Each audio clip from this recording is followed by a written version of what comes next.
Good evening, everyone. It is 5 o'clock, so I will go ahead and call the meeting to order.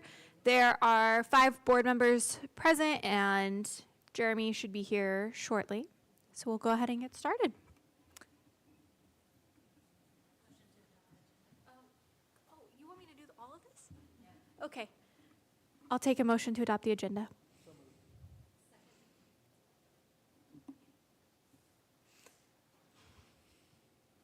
Motion passes 5-0. Okay. And then our next item is the state assessment data review.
we're ready.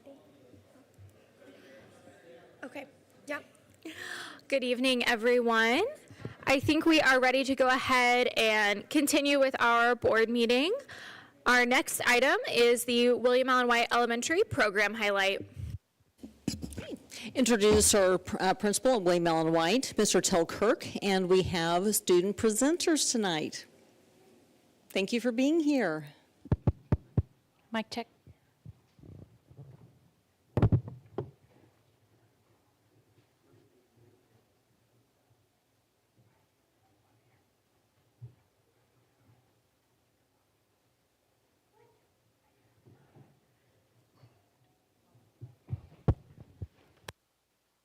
Ready? Everybody, big breath.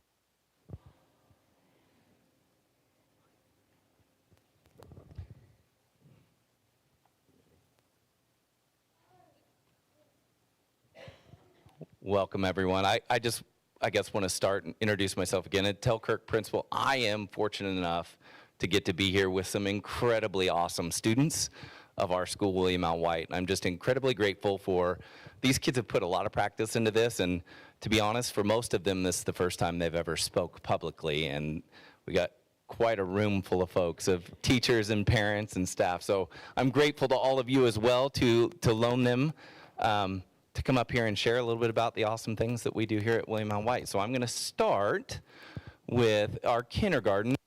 I'll tell you, the theme that we're capturing tonight is all of the community connections and connections with our own school that we've been doing this year to connect to our learning and really take advantage of everything that's around us. You ready? You got this. I'm with you.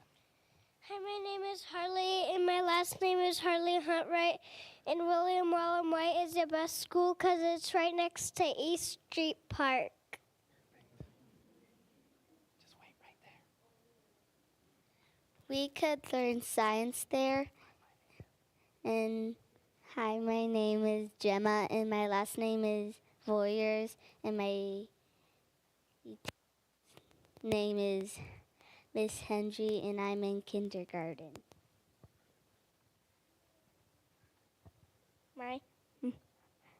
Hi, my name is Boston. Seeing changing leaves tell us.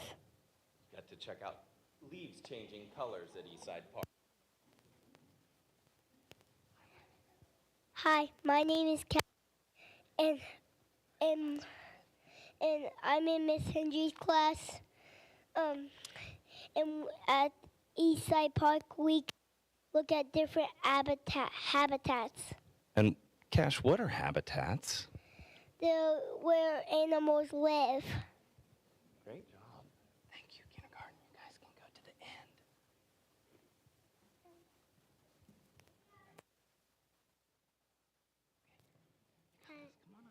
Hi, my name is Annabelle, and I'm in 4th grade. My teacher's name is Miss Lopez, and the ESU softball players read pumpkin books, and they played at recess with us. Hi, my name is Layla Morris at William Allen White Elementary School. My class went to a field trip to the apple orchard, and we met this old man named Mr. Bob. He showed us around his field. We saw some pumpkin patches and some peach trees. So we played some mini golf, and at the end we ate lunch at the front of his farm, and then he gave us a red or green apple to eat at the end. Good job. Thank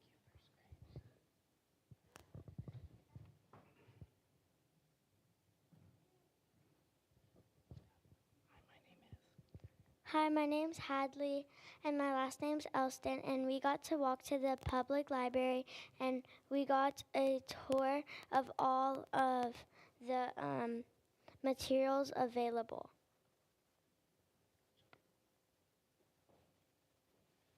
Hi, my name's Jaid. My last name's Escobar. I'm in second grade. My teacher's name is Floriani. And Miss Gloria read us a story, and then we built structures with packing peanuts.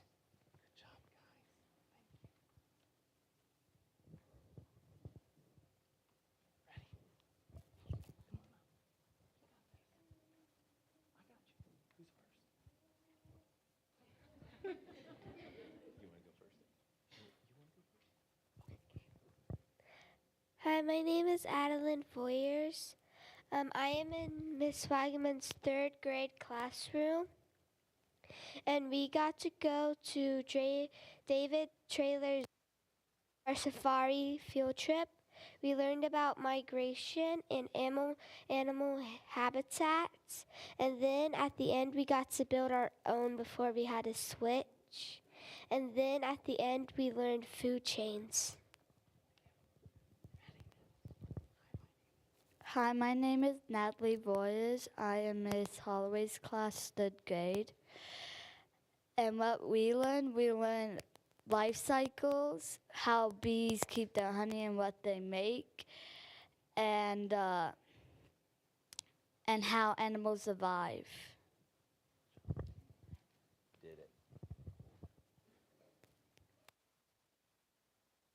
My name is Jason. We had the opportunity to have a guest speaker come to us about hurricane experience as a lineman. Mr. Edwards. Hi, my name is Eden Morris. My teacher is Miss Edwards at fourth grade. This helped us to connect with our reading unit about hurricanes. It was amazing because he taught us different facts about hurricanes and watched a video of a hurricane. Mr. Edwards is the husband of Mrs. Edwards, their teacher, so he got to make that connection.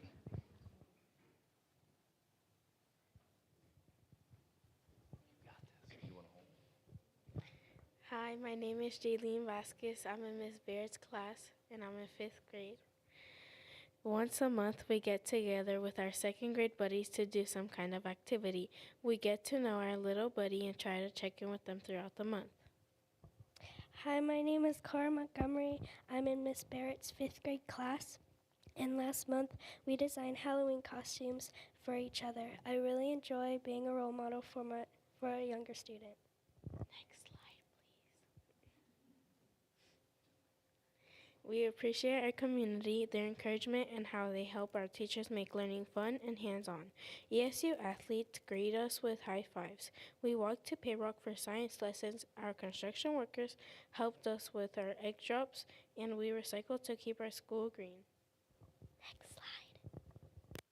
So far this year, 5th grade got the opportunity to go to the Emporia Symphony in October and the Emporia Air Show in September. 3rd grade also walked to the fire department. Thank you for allowing us to share some of the reasons why we love our school. Thank you, everyone. That's been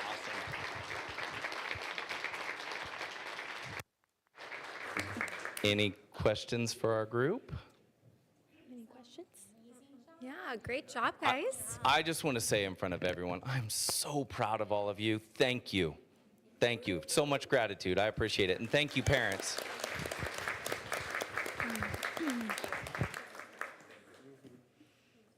Okay. Thank you again to our visitors from White Elementary.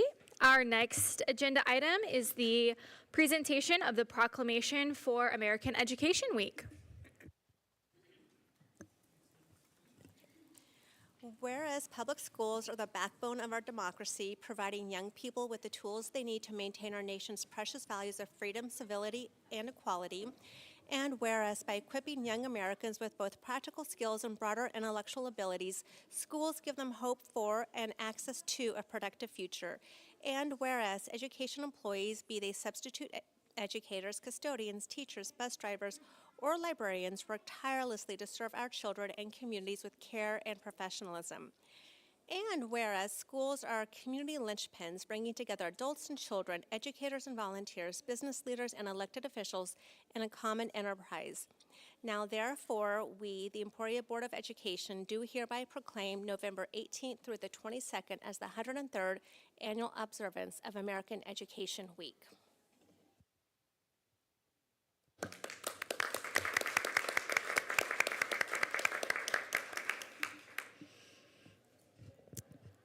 Okay, our next agenda item is the presentation of the proclamation for Kansas' second annual Ruby Bridges Walk to School Day. Whereas Kansas was at the epicenter of the landmark Supreme Court case, Brown versus Board of Education of Topeka, Kansas, which handed down the unanimous decision that racially segregated public schools are in violation of the 14th Amendment, and 2024 marks its 70th anniversary. And whereas Ruby Nell Bridges is an American activist who became a symbol of the civil rights movement at age 6 when she was the youngest of a group of African American students designated to integrate schools in the American South. And whereas on November 14th, 1960, 6-year-old Ruby Bridges went to an all-white William Frantz Elementary School by herself as the only African American student to attend the school on her first day of school. And whereas, despite the threats and protests, the Bridges family was determined to keep sending Ruby to school. She didn't miss a single day of class that year, and Miss Bridges went on to graduate from a desegregated high school, became a travel agent, married, and raised a family. And whereas the American Library Association reports record numbers of demands to censor library books and materials, including Ruby Bridges' own book, Ruby Bridges Goes to School, and Disney's 1998 movie about her. And whereas in 1999, Ruby Bridges established the Ruby Bridges Foundation to promote the values of tolerance, respect, and appreciation of all differences. And whereas every year on or about November 14th, students, staff, and teachers across the country honor Miss Bridges and the courage it took to walk through the doors of William Frantz Elementary School in 1960 by gathering before school begins, lining up, and walking through the school's gates while teachers, staff, and families welcome the students with words of love and encouragement to start the day.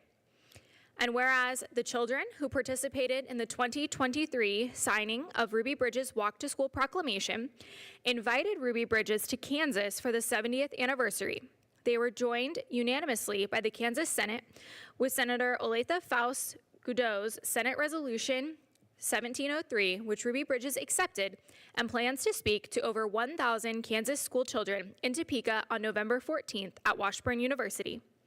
And whereas the state of Kansas supports an educational environment that emphasizes inclusion, acceptance, and equality for all, now, therefore, Laura Kelly, Governor of the state of Kansas, and I, Lillian Lingenfelter, President of the Emporia Public Schools Board of Education, do hereby proclaim November 14th, 2024 as Ruby Bridges Walk to School Day in the state of Kansas, and I urge all citizens to join in welcoming Ruby Bridges.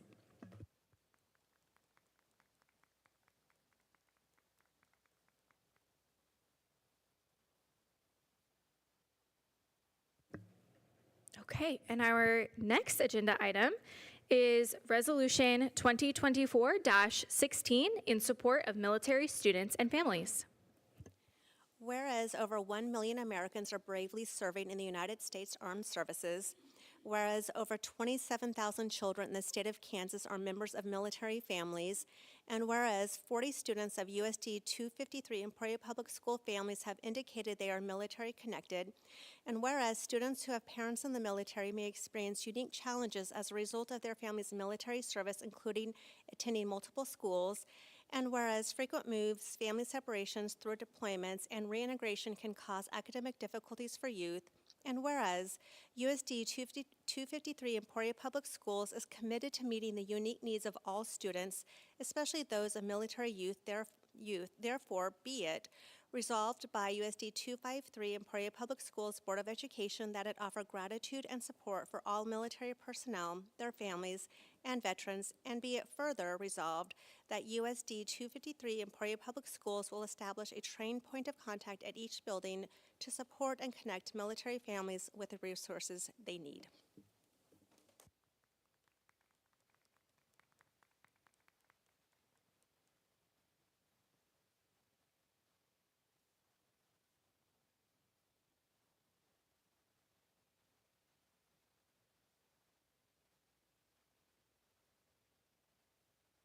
I believe it's going to help all across the state. Is this the first school in the state to do this? One of the first. And why I say Mr. Kirk is because his uncle and I joined the Navy together. His uncle and his mother, his uncle, I believe, changed schools 22 times before he was in 9th grade. And when they moved back here, and I believe his mother changed school 20 times. But it's you say, how is that possible? Because base housing is not always available when you first get to a new location. And his grandfather was transferred a lot, being a 20-plus year Marine. So I think it's long overdue. I think it's something that's going to help all of them in their education, and I thank you for doing this. Thank you. Thank you.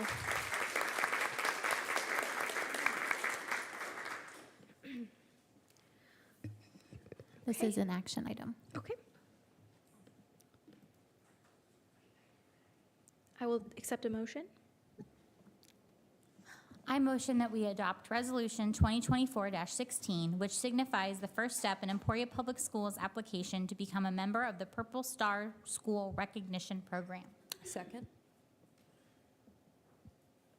Great, thank you.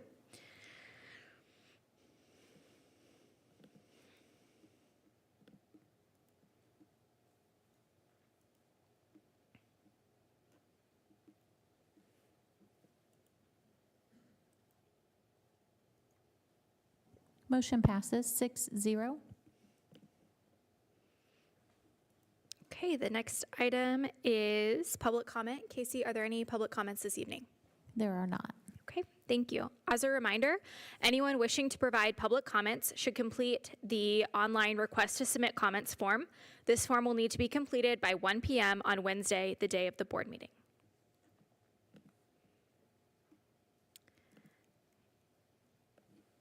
Next is the consent agenda. The items listed on the consent agenda are considered by the Board of Education to be routine business items. Approval of the items may be made by a single motion, second, and majority vote with no separate discussion of any item listed. Should a member of the board desire to discuss any item at his or her request, it will be removed from the consent agenda and considered separately. What are the wishes of the board? I move to adopt the consent agenda as submitted. Second.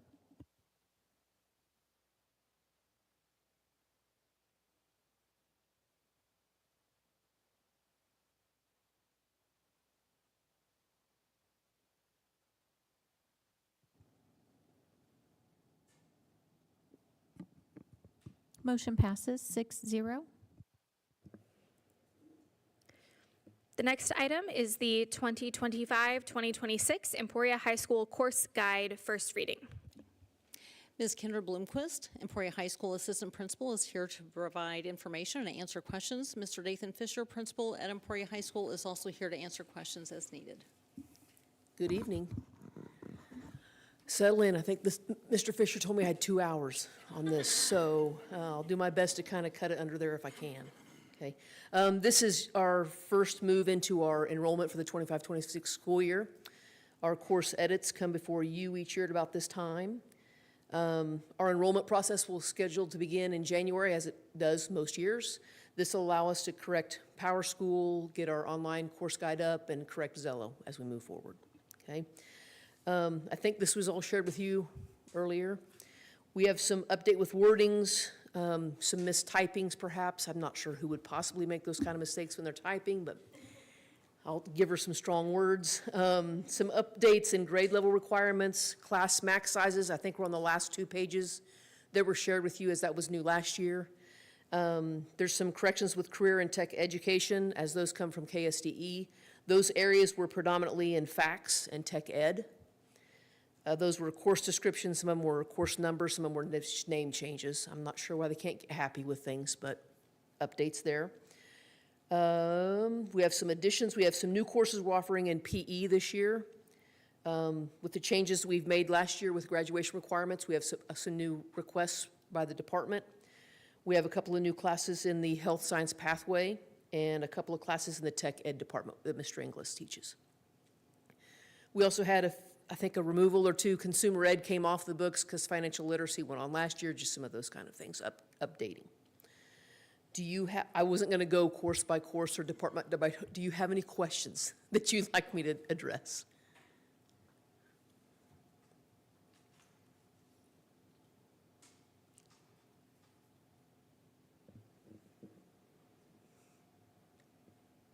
Any courses that we want to talk about further? No.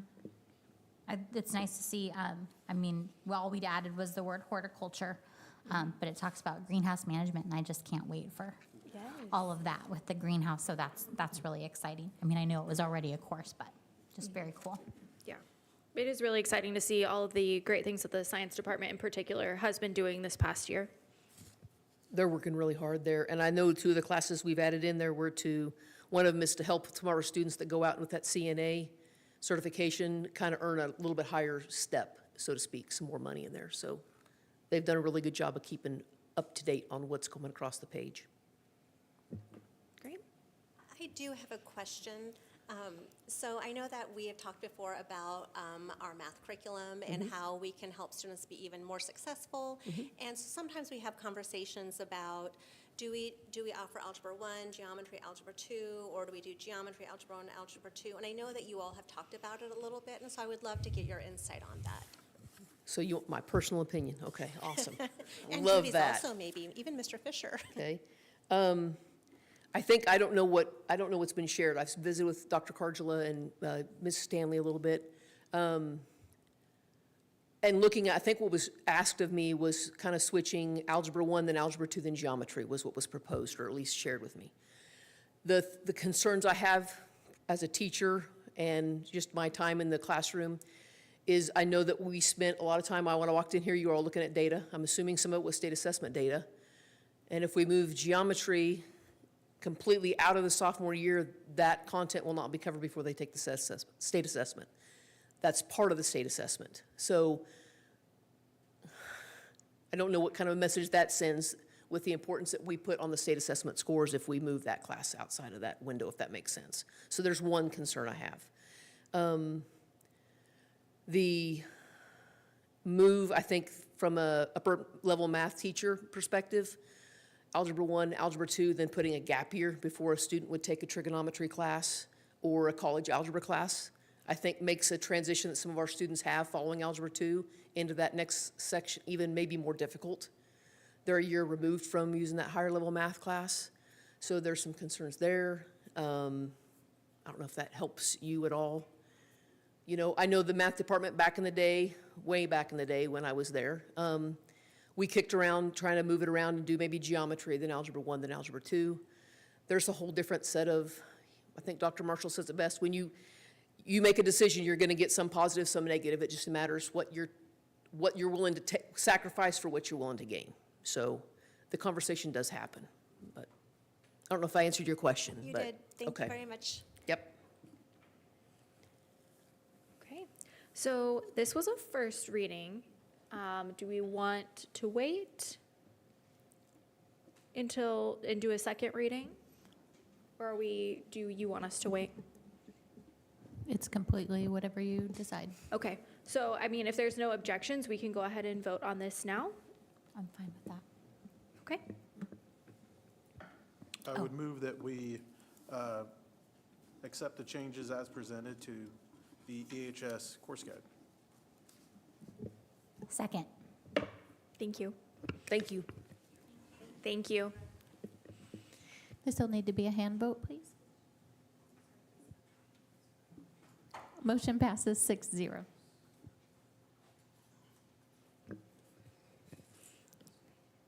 Okay, our next agenda item is the purchase of band uniforms at Emporia High School. Okay, this has been eagerly awaited by a number of people. Ms. Pam Stranathan is going to present, as well as Glenn Bullard, band director, as well as department head, and Dathan Fisher, EHS. So I'm going to be very short because I have people behind me that are going to present. I am excited that the student is here with the band uniform on. That was something that Dathan and I talked about. It just is more impactful.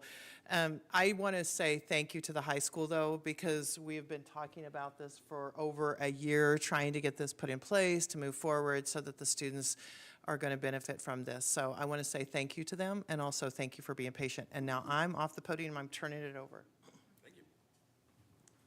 Hello, I'm Glenn Woolard. I'm the head band director at Emporia High School. First of all, thank you for having me out tonight. I appreciate it. Appreciate your time. Just wanted to go through some details of the process we've been embarking on, trying to acquire and design these new band uniforms.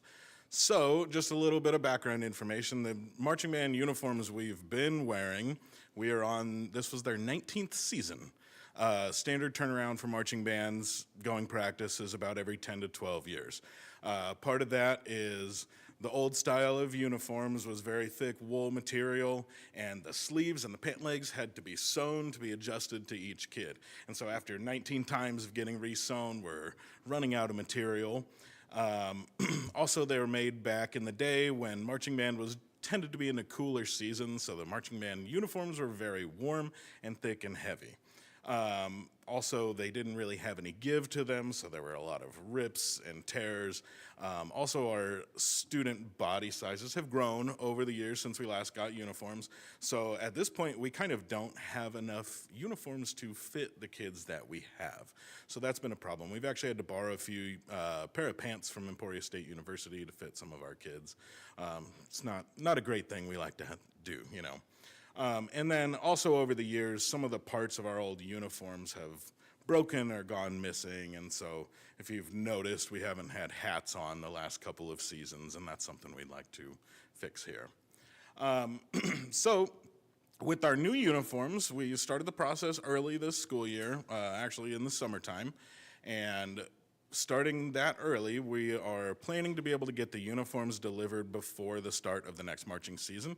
We'll get them right around end of July, early August, so they'll be premiered and ready to go for the whole season. We are purchasing 135 uniforms. They are made by a company called Fruhoff Uniforms Incorporated, and they are actually located in Wichita, which I'll talk about here in just a second.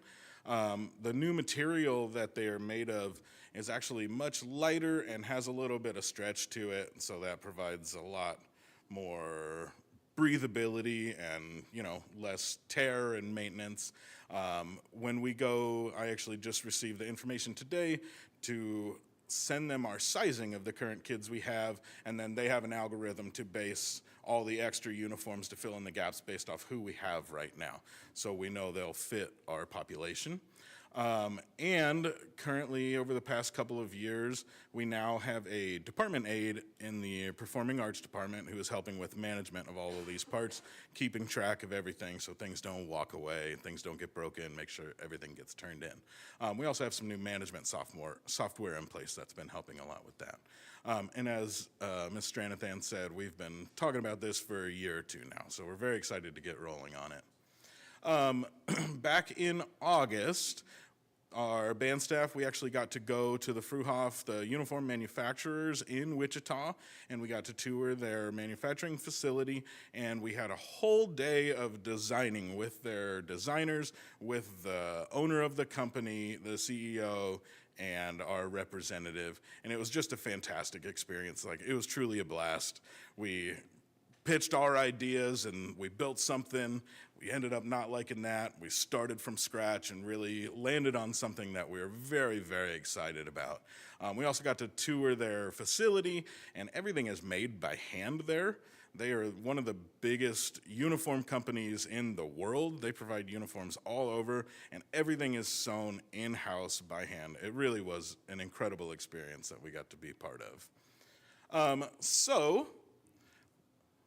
No further awaiting, I would like to present our new uniforms that we've landed on.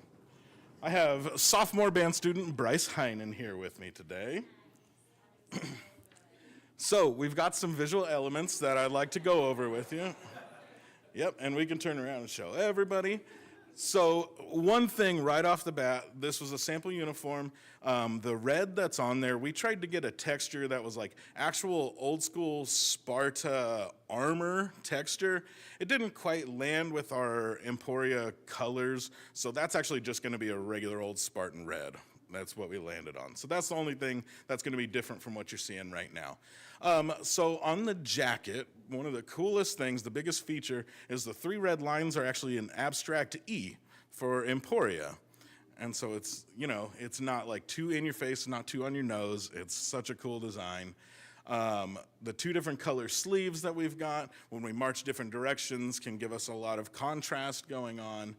And our pants are standard black. Our drum majors have some gray pants, which is going to be a nice change. Our hats have a very cool asymmetrical design, and they've got this really cool feature that we'll show you here in a minute.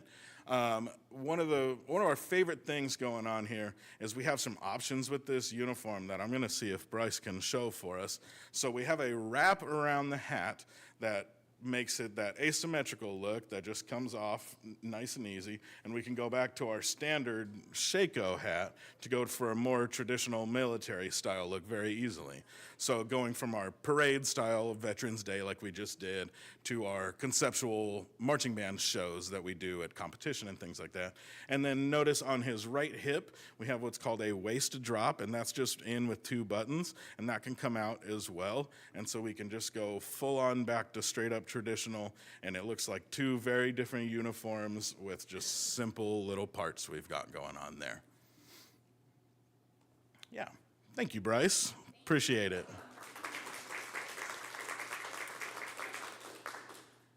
We can go one more. Just really quickly wanted to fill you in on band student numbers that we've got going on right now. So before COVID happened, we were riding right between 90 and 100 kids. We had never really broken that 100 marcher mark. Honestly, I've been here for a long time and we were never over that number. After COVID hit, we lost a lot of students. We didn't get to play our instruments for a while, and we've been building since then. This year was our highest numbers with 82, and if you look at our classes this year, our smallest classes are seniors, and our incoming middle schoolers are larger than our senior class. So we're planning to grow every year moving forward, and we've got a big goal in the next 4 years to actually break that 100 marcher mark, which looks like it might happen. We're very excited about. And then here's a breakdown of how much all of this will cost. It is a very expensive process. Like I said, it's been 20 years since we've done this. The plan is to try and cycle through this every 10 to 12 years, so hopefully we don't go that long having to borrow uniforms from other people. I'm not gonna go through all the details, but our grand total's sitting just barely over $100,000. And yeah, that's where we're at. I appreciate y'all, and I wanna say, I appreciate the support I've had for the arts in our community. Truly, I've been working at this school district in some capacity or another since 2009, and I've never had a year or a moment where I didn't feel like everybody was in our corner and wanted the arts to succeed. So I appreciate you all. Thank you very much for your time.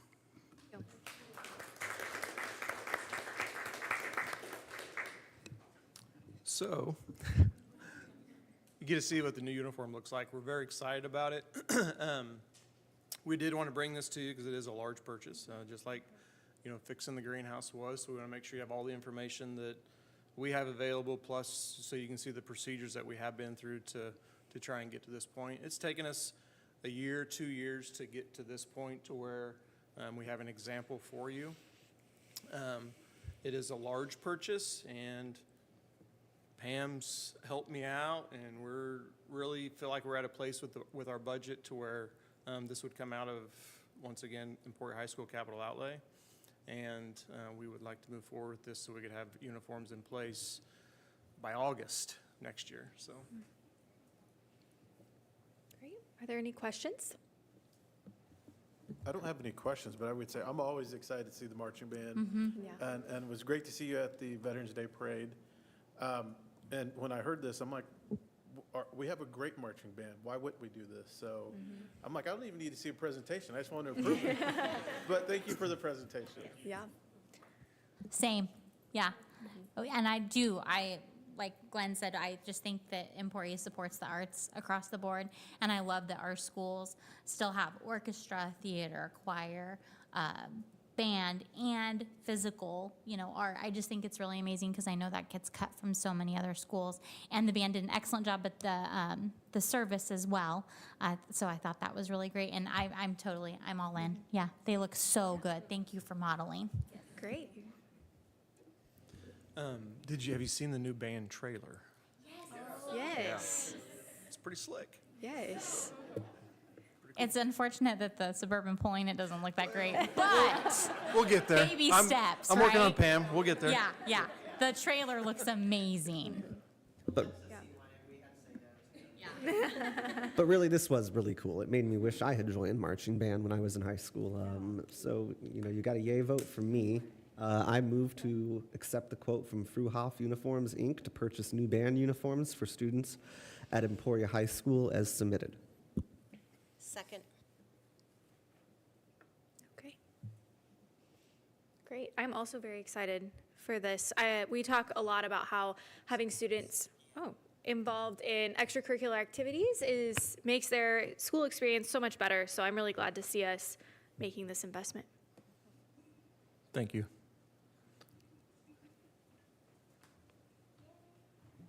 Motion passes 6-0. Great.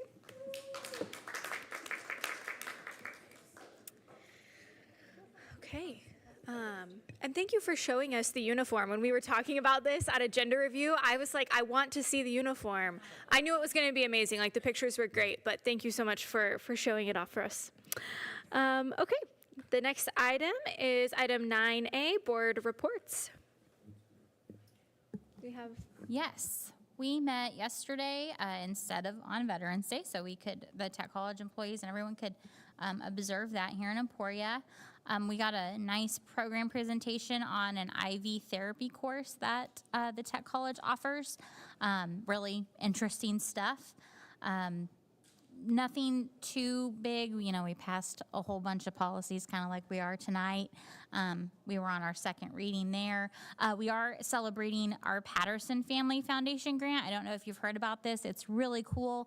Almost $673,000 to support our CDL and precision agriculture programs. And unlike most grants, this one did allow us to also pay for some staff. So it's just a huge thing for the Tech College, and we're really, really grateful. That is an amazing grant. Like, really congratulations to the Technical College. Yeah, the Emporia Rec Commission doesn't meet until Monday, the 18th of November, but we did have a special subcommittee that was made that worked over the last 2 weeks to create the executive director job posting and job vacancy, and worked on the job description because our current executive director is retiring, I think, on the 1st of January.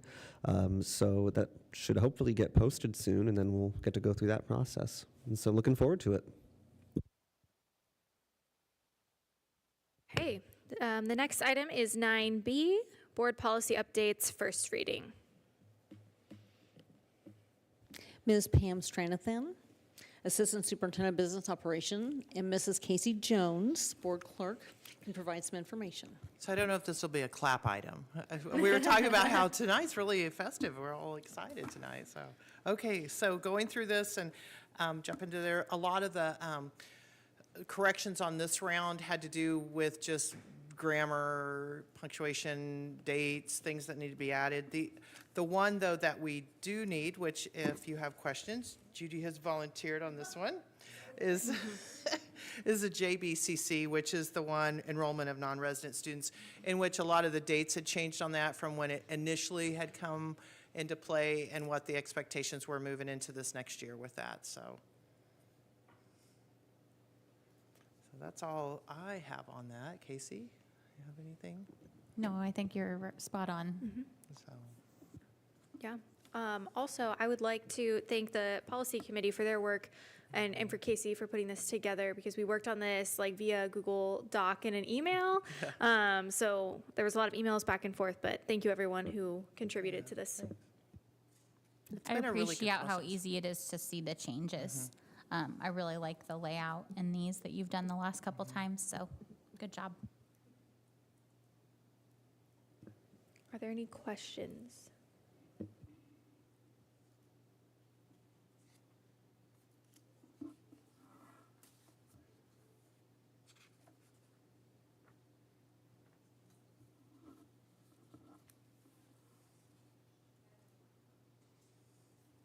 This question might be for Judy.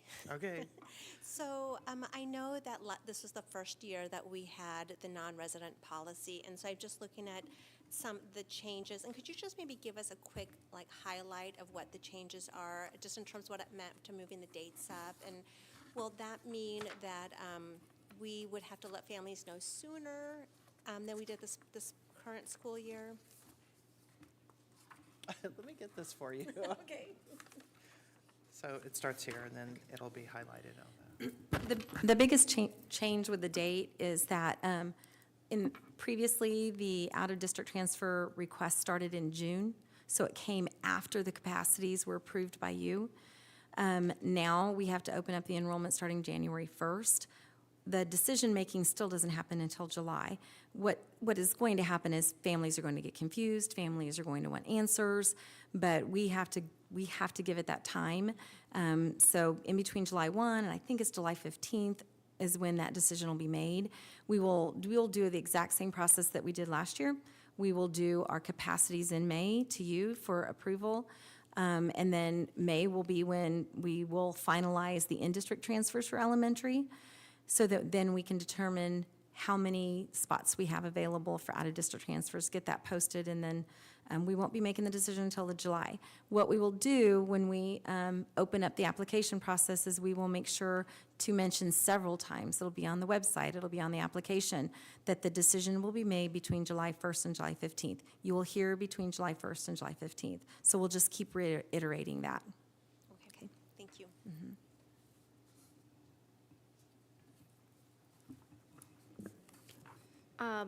Follow-up question, and maybe I'm not reading this correctly. So are we letting them know between July 1st and July 15th? Yes.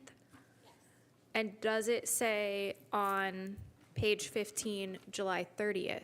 Well, it might, Lillian, I might have had my date wrong. So sorry. No, that's okay. That actually is, okay, so there's a benefit of the applications coming in on January 1st, because we can contact the school districts in the month of May when they're still in session. One of the difficulties we had this year is where the applications didn't start till June 1st, we couldn't check that in good standing. Most school districts are closed, including the district offices. They don't operate like ours. And so that is one of the benefit we will have. We can check on that good standing. We'll wait till May, so we have the most up to date. The other piece about it being till July 30th, it gives us more time to check on those pieces too if we have late applications that come in the month of June. So Okay. I just had my date wrong. No, that's okay, because it is in two different places. On page 15, it says both July 15th and July 30th, and maybe I'm reading it incorrectly. I just want to make sure that we're consistent in the dates. I think it's July 30th. I knew they changed a couple of dates. I knew they changed the, when we had to start the opening of the application process. I know that we have to bring you capacities by May 1st. I do think it's supposed to be July 30th. I think we just need to change the one that says July 15th. But Okay. we should double check on that. Okay. Then do we want to go ahead and leave this as a first reading and maybe double check and come back? Okay. Were there any other questions about other policies? Okay, thank you. Yep, thank you. Okay, the next item is 9C, Emporia Recreation Center Steering Committee update.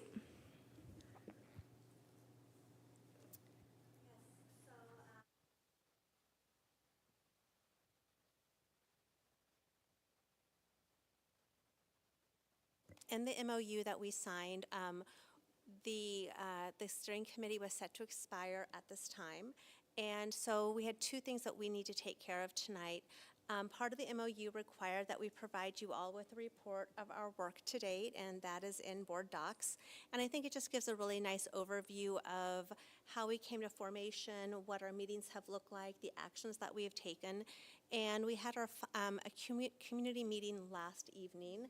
We had a really nice turnout at Champions Landing to show residents, what the space is actually going to look like on the golf course right now. And I think that was a lot of fun because people could see, like we had it marked off with cones so anyone could see just how big it's going to be, and it was really exciting.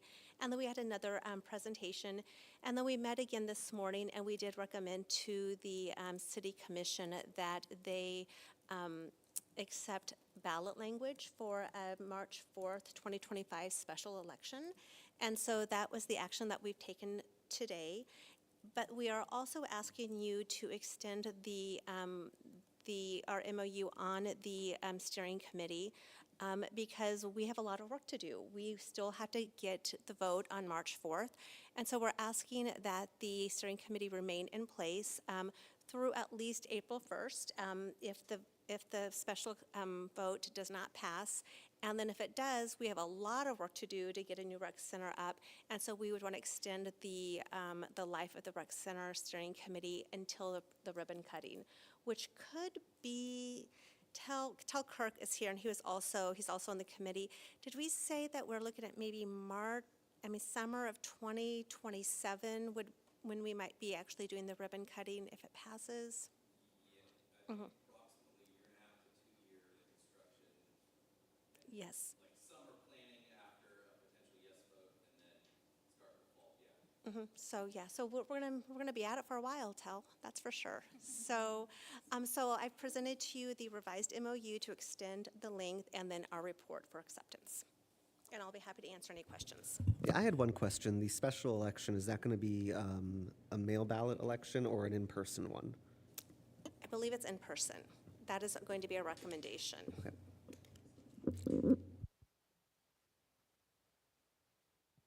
I know you've done a ton of work on this. Thank you for all the time you've given, and you too.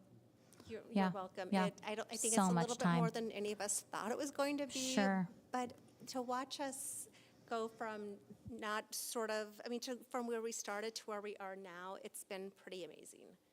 It's a really great team.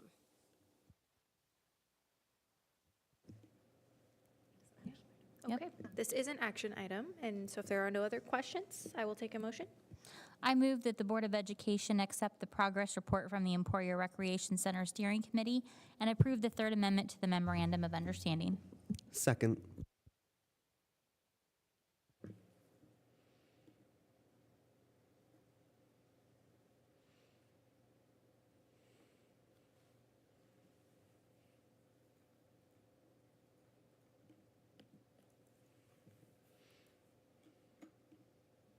Motion passes 6-0. Great. And thank you, Jamie, for all your work on that committee. Okay, the next item is 10A, district highlights. Okay.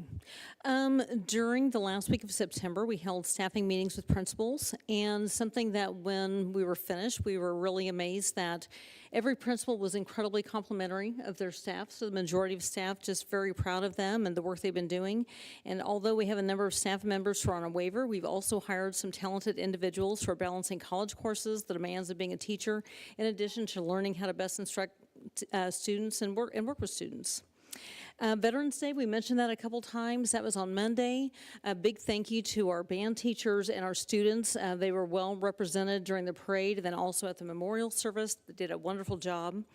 Yesterday afternoon, I was at the 8th grade girls basketball game yesterday, and I just could not help but watch Chris Skiles, who's one of our cheerleading coaches, and he was keeping stats on the number of kicks and jumps that they were doing, because he wanted to keep that bar high.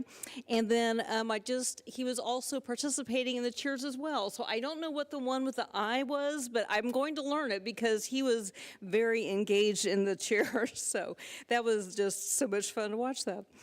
A grandparent a couple of weeks ago reached out to me to express his appreciation for everything that the Jones Early Childhood Development Center has done for his grandson. His son and daughter-in-law had adopted a child who had a number of pretty significant disabilities, and they had some infant toddler services, and then he's in the 3-year-old program, but he was just so happy that his grandson is walking independently now. And they had Halloween, and his grandson was over there on their porch, and there were a bunch of trick-or-treaters around. And so they were, the kids were coming up and getting their treats, and he said he noticed this lady who was encouraging and talking to his grandson, obviously knew him, and his grandson was very excited to see her and was walking over to her. That was his bus driver. And so he said very involved, and the bus driver, and I talked to Joy about that situation, that scenario, and then she said all the bus drivers make those connections with kids and help them getting off and on the bus. And so very excited. The grandfather was incredibly moved and thankful for all of the staff who's made such a difference in his grandson's life. Do you want to share any of what the schools are doing tomorrow? Sorry to surprise you. Well, I have a list. There's a list. And so, yes, for Ruby Bridges, I wish you would have given me a prep for that. I could pull it up, though. So there's just a number of things. So whether they are every single building, whether it's Jones Early Childhood Development Center, all of our elementary schools, middle school, high school, they are doing something to instruct students. And so they're doing either activities, they're walking around the school, learning more about just the experience. I mean, it's a really wonderful opportunity to learn about empathy and understanding what somebody went through and the bravery. And so bravery was a constant theme across the schools. So they've been planning this for some time. And so, yes, we are looking forward to that tomorrow. Thank you for that reminder. Yeah. No, thank you. And thank you to all of our schools that have put in a ton of work to get our students ready for that tomorrow. The next item is 11A, executive session for personnel. I motion to go into an executive session for 10 minutes to discuss personnel matters of non-elected personnel in order to protect the privacy interests of the individuals to be discussed, and to return to this room at 7:03 p.m. Dr. Allison Harder is invited to join the board for this session. No action is anticipated. Second.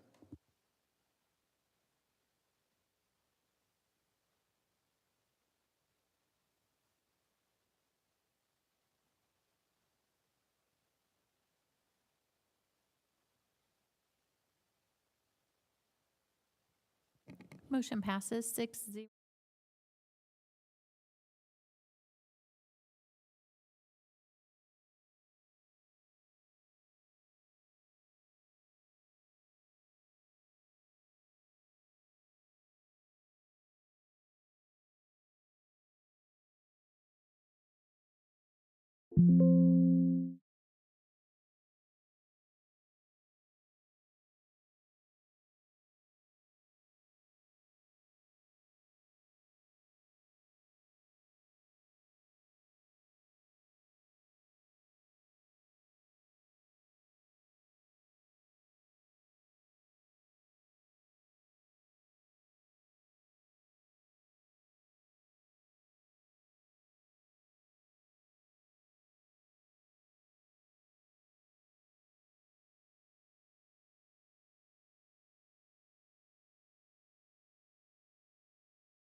Regular session. I motion to return to regular session.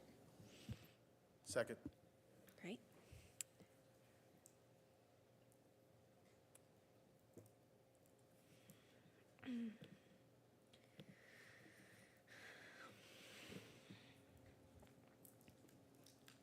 Motion passes 6-0. Okay, the next item is 11C, executive session, acquisition of property. I move to enter an executive session for 15 minutes to discuss potential property acquisition pursuant to the exception for preliminary discussion of the acquisition of real property under the Kansas Open Meetings Act. And we will return to this room at 7:20 p.m. Superintendent Dr. Allison Harder and Assistant Superintendent of Business Operations, Mrs. Pam Stranathan, are invited to join the session. Second.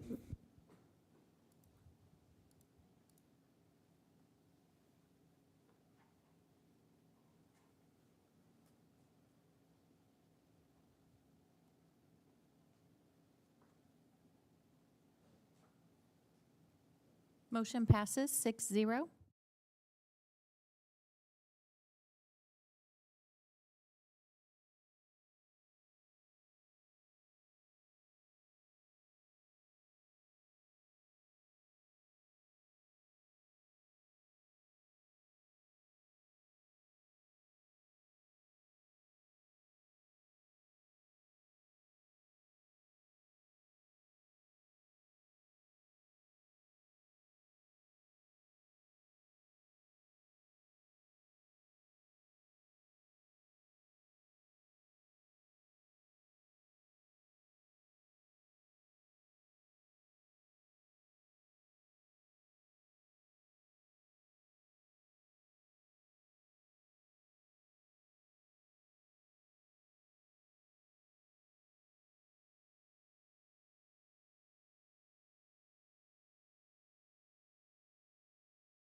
0.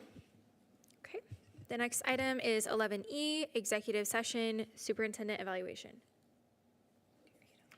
I move we enter executive session for 30 minutes to discuss the superintendent evaluation pursuant to the non-elected personnel exception under the Kansas Open Meetings Act, and we will return to open session in this room at 7:53 PM. No action is anticipated.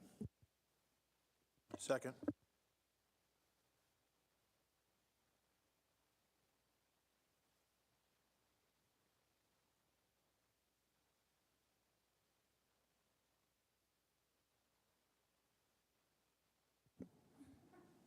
Motion passes 6-0.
I motion to return to regular session.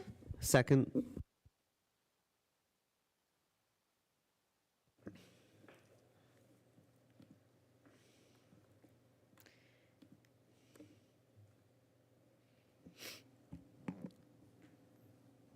Motion passes 6-0.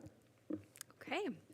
That brings us to the future board calendar dates. This coming weekend, we will be at the KASB Annual Convention in Wichita. On November 26th, the Rec Steering Committee will meet here at Mary Herbert Education Center. And then again on December 11th. Also on December 11th, starting at 4:30, we'll have our board tour of William Allen White Elementary, followed by our regular board meeting at 6 p.m. here at Mary Herbert. And then January 8th, 2025 at 6 p.m., our next regular board meeting here at Mary Herbert Education Center. I have one correction. I forgot that the November 26th moved to December 5th late this afternoon, and I did not get that swapped because I had already printed for today. So No worries. December 5th. Thanks, Casey. Okay, that brings us to adjournment. So moved. Second.